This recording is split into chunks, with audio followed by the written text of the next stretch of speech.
We are back here with Billy Keyserling, and Larry, share with us a little bit about Billy and what we're talking about.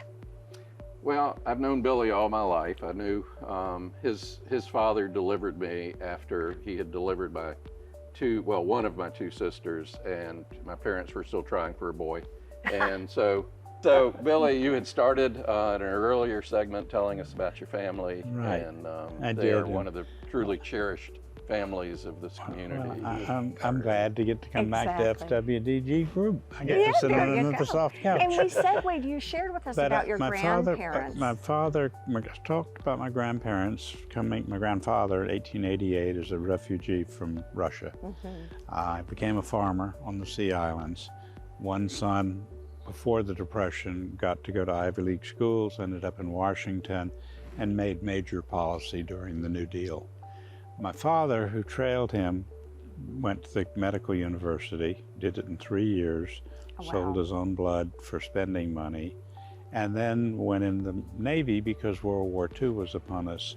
Very quickly, they put a Marine Corps uniform on him, gave him a service revolver, and he went to Guadalcanal, which was a disaster for a young doctor who thought he was supposed to be there to save lives. Right. So, but he came back, and with this commitment that no person would ever be denied medical treatment.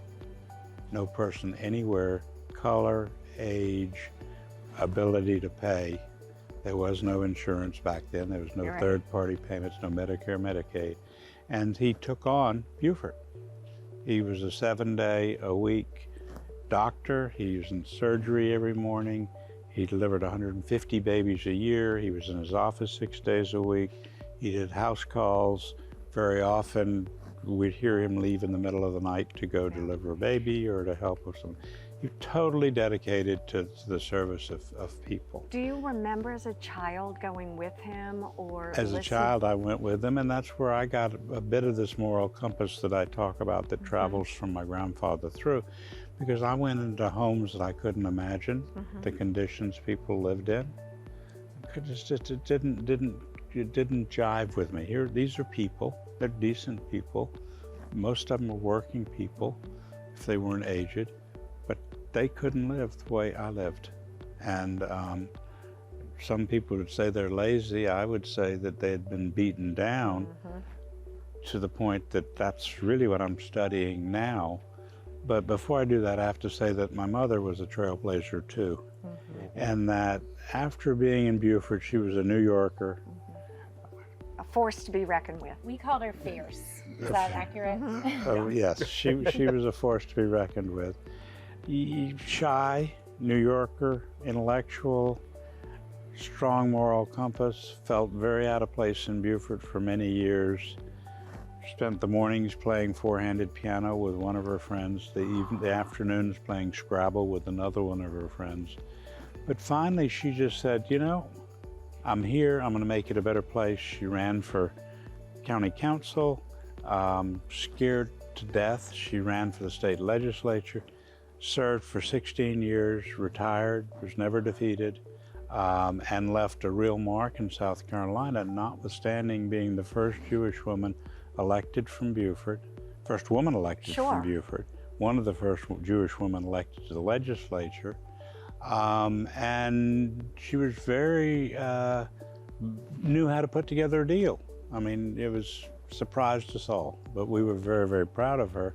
And she thought it was getting a little ugly, so she decided to retire, so I ran for her seat, and I found it just as ugly.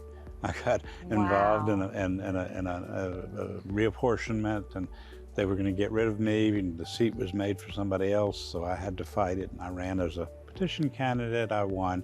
But once I got there, I found the legislature was basically a bunch of talking people, and you had to wait your turn to do something.